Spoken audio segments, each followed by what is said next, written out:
Bryce Mitchell versus Andre Fili just took place in the co-main event of UFC Fight Night Vegas 12, Hall versus Silva. But let's be real, this was the people's main event of the evening, and I can know that for a fact because as soon as the Bryce Mitchell versus Andre Fili fight was over, I lost 50 of my 350 live viewers. So I know that people were there just to see Mitchell versus Fili. I've really enjoyed the fight. I thought we learned a lot about Bryce Mitchell, but overall, let's just get it over and done with here.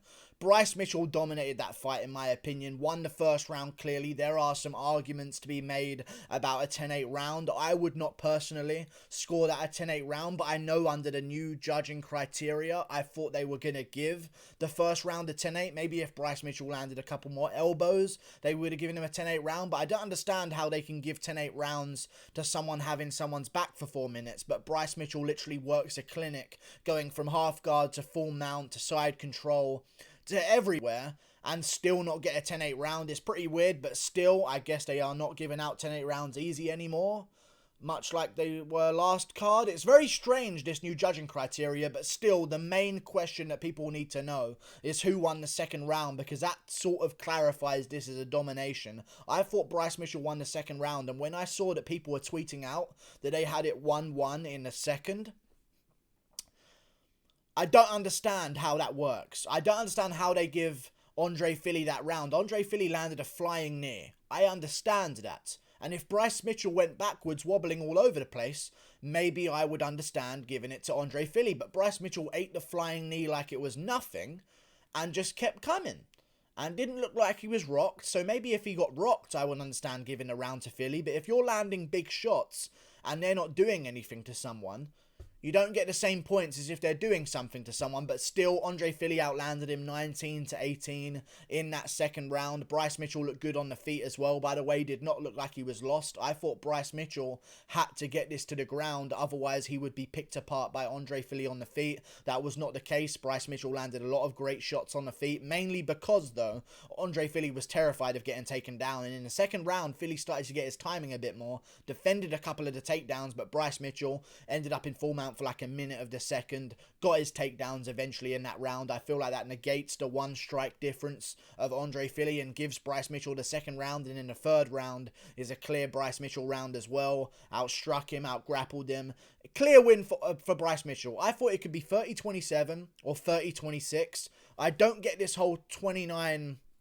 I don't even know what they had the score as, but I thought it should be 30-27 or 30-26. Bryce Mitchell. The only question for me was whether or not they give the first round a 10-8 round. Bryce Mitchell had an amazing performance, and in my opinion, I said this during the stream as well, Mitchell had a great performance against Andre Fili because Andre Fili is tough to look good against. If you look at a lot of Andre Fili's losses versus Calvin Kattar, razor close. Kattar was landing the biggest shots on the feet, and that's why he won the fight ultimately. But Andre Fili versus Calvin Kattar was really close, and Qatar's a top contender. Yair Rodriguez versus Andre Fili was competitive, at least on the feet. Even though Yair Rodriguez was winning that fight and eventually KO'd him, Fili was in that fight and competitive. Against Sadiq Youssef, some people think Fili won the first round. I don't think Fili won the first round against Youssef, but that would have given him the fight in those people's eyes. I thought Youssef won that fight, but still very, very competitive. So to watch Bryce Mitchell go out there and, in my opinion, win every round, you got something. You've got future champion, and there was a lot of questions that got answered in the middle of this performance as well that no one seems to be talking about here. Bryce Mitchell went a hard 3 rounds. Against Charles Rosa, I understand he put a pace on Charles Rosa, but he had his own way the entire time in that fight. So I didn't really learn a lot about his cardio. But when a guy's stuffing your takedowns like Fili was in the second round, I believe he stuffed about 3 of them. I'm not sure I'll get the exact number because I know some of these Arkansas fans are probably going to go ham at me, but still. Bryce Mitchell, Andre Fili. So Fili stuffed how many takedowns? Let me just check real quick. Fili stuffed 5 out of 13 takedowns, which is a really good ratio, and even turned over Bryce Mitchell on the ground as well with some good reversals. Had 2 reversals in the fight, but Bryce Mitchell just kept winning the grappling exchanges enough to win himself those rounds for sure.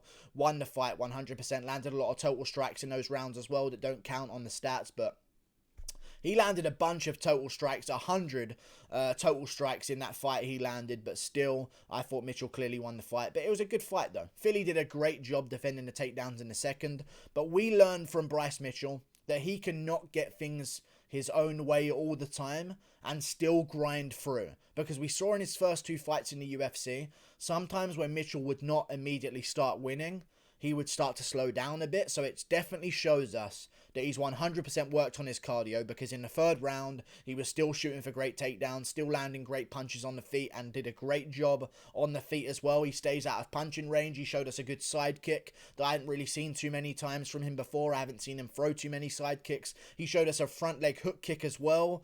Definitely taking after Ryan Hall in his approach to the game, because he doesn't worry about being on the ground. But Bryce Mitchell, it's fair to say, is black belt level jiu-jitsu in MMA, regardless of his actual belts. Mitchell's black belt level. The way he was passing guard on Andre Fili, and Fili did good on bottom. Hip escapes, feet on hips, kicking him off, trying to get out of there, but Mitchell just kept going over his guard and just kept getting to side control, full mount again. Fili would escape, but Mitchell would have also gotten full mount, so that would give him a lot of points in the judges' eyes, but still, Mitchell had a great performance. We learned a lot about his stand-up. We learned a lot about his heart as well, to just keep going even when things aren't going your own way. Took some time in the 2nd round and then eventually got back to work with the takedown. Good stuff from Mitchell, man. I think he's going to go on to do great things in that division. He did have a cut over the eye, which was the only thing that happened to him in this fight. I believe that was from an elbow on bottom from Fili as well in the 3rd round. He landed a lot of good elbows on bottom in the 3rd round. Even landed some in the 2nd as well, but still, Andre Fili had a good performance. But Bryce Mitchell, man, who beats him? Because I think he's ranked right now in the featherweight division, so he's going to be a problem for someone, okay? And they might move him up above Ryan Hall, because Ryan Hall has not fought in the longest amount of time. That's not on everyone else's fault, Ryan Hall. You turned down Shane Burgos in March last year. Even though that fight card never ended up happening, you turned down that fight with Burgos. But still, Bryce Mitchell will probably move above Ryan Hall. I could see him gaining some ranking spots here. Even though I don't think he should be ranked already, I think he should have got ranked with this win against Andre Fili. They'll shift him up a couple of times. And if he does want to take on a tough guy, maybe Bryce... Sadiq Yusuf's number 10? How is Sadiq Yusuf number 10?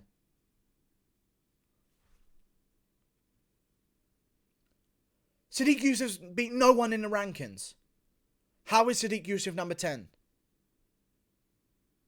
He's 4-0. And he barely beat Andre Fili.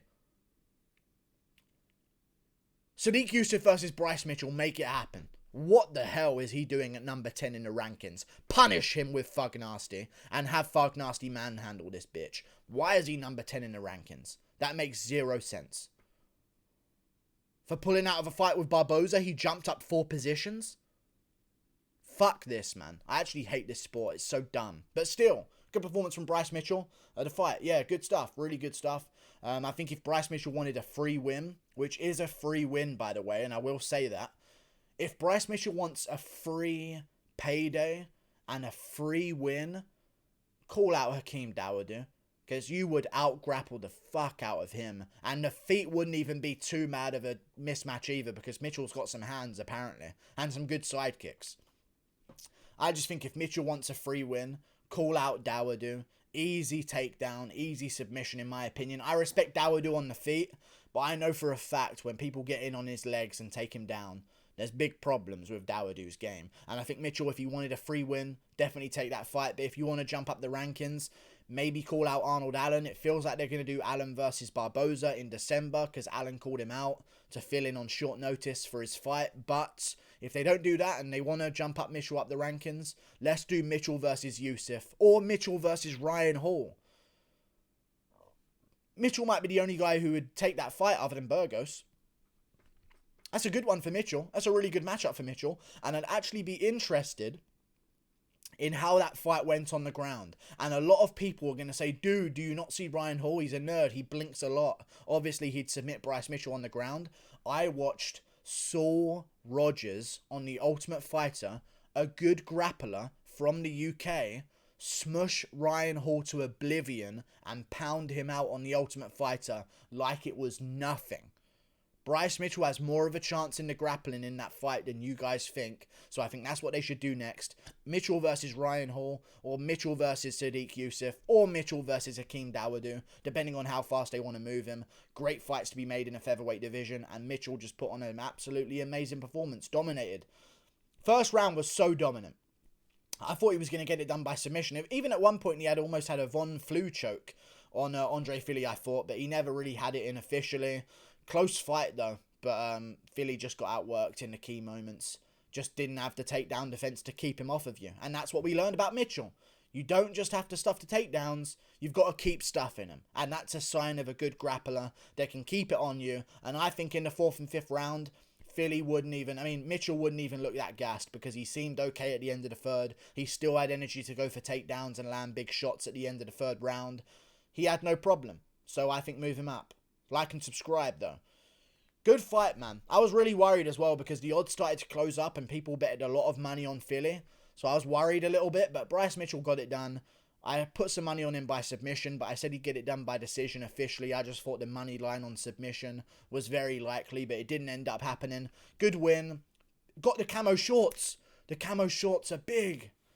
The camo shorts are big news. I want to see more fighters with those kind of shorts because I just am so bored of seeing the same shorts every weekend on all of the fighters on the roster. Let's start adding in some flamboyancy and some uniqueness to the roster once more. And now Bryce Mitchell's got his camo shorts.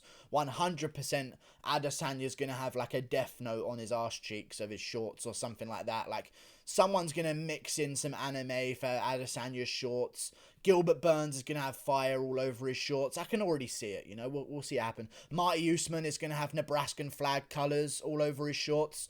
I can already see it. It's going to be great. Thank you for watching. Click that button up there. Like and subscribe. And for Andre Fili, Kron Gracie, Andre Fili versus Kron Gracie. If I was Andre, I'd turn around real quick. Didn't take much damage.